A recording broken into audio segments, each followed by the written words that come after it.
asalaamaaleykum nuyu nañ leen siyaar nañ leen fii ci Fall 94 Walf Sénégal analyse chronique yi nga xam dañ leen ko defal saa su nekk ci réew mi ak bitim réew jaajëfal nañ leen siyaar nañ leen ñu ngi jaajëfal ñëpp rek bàyyiwun kenn voilà di wax rek waaw ngeen wéy di ànd ak ñun saa su nekk képp koo xam nag dangaa bëgg a jàllale lu mel ni ay xeeti publicité yooyu noonu rek ñun disponible nañ fii ci Fall 94 Walf Sénégal kon nag xam naa ñu ngi leen di xaar ngeen soutenir ñu bu baax a baax bu ko defee ñu ànd ak yéen rek saa su nekk rek ci waxtu wu nekk rek ci réew mi ak bitim réew comme niñ koy defee rek analyse chronique yi nga xam ne leen ko defal saa su nekk ci réew mi ak bitim réew jaajëfal nañ leen siyaar nañ leen kon nag acca gaaw leen ngeen ñëw ci scène bi indi publicité yi ñu jàllale ko képp koo xam ne rek da nga ñëw topp saa su nekk surtout nag sunu mbokki abonnement ñi nga xam ne nag dañoo abonné ci scène bi kontaan nañ ci yéen wax dëgg yaa jaajëfal nañ leen bu baax a baax yéen a tax tey ji scène bi agsi fii mu agsi maanaam scène bi tey bu agsi fii rek yéen a tax site bi nag wax dëgg yàlla gis nañ soutenir gi nga xam ne ni ko soutenir gis nañ partagé yi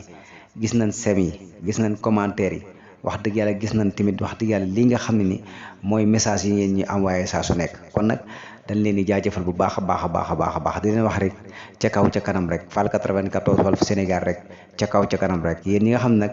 da ngeen a adhéré ci lii nga xam ne moo di scène bi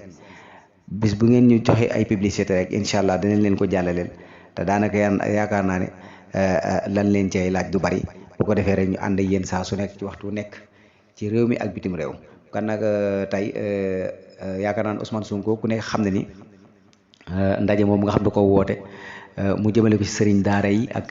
ñi nga xam ne rek képp koo xam ne sëriñ daara ndax moom amul xaaj amul seen loolu la wax ñépp rek képp koo xam ne mën ngaa ñëw ca ndaje moom nga ñëw ca voilà noonu la loolu mooy Sénégal Macky Sall ca jamono yële passé woon na sëriñ daara yeeg ñi ca aju ñu baree bari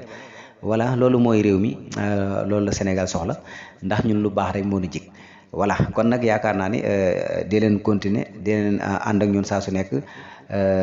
incha allah rabbi lépp loo xam ne aju ñeeto loola loo xam ne war nañ ko mën a jàllale rek incha allah danañ ci def am njàngat def ci ay analyse jàllale ko ngeen ñëpp ñu bokk ko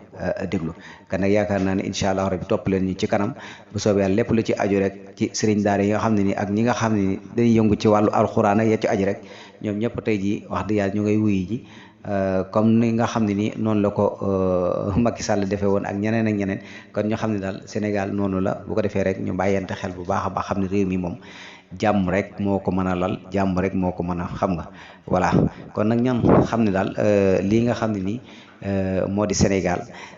faaw rek ñu jàppoo bu baax a baax a baax faaw ñu ànd bokk ndey bokk baay di xàccandoo di dóorandoo saa su nekk noonu laa koy waxee voilà sunu benn commentaire sax day wax ni waaw xàccandoo dóorandoo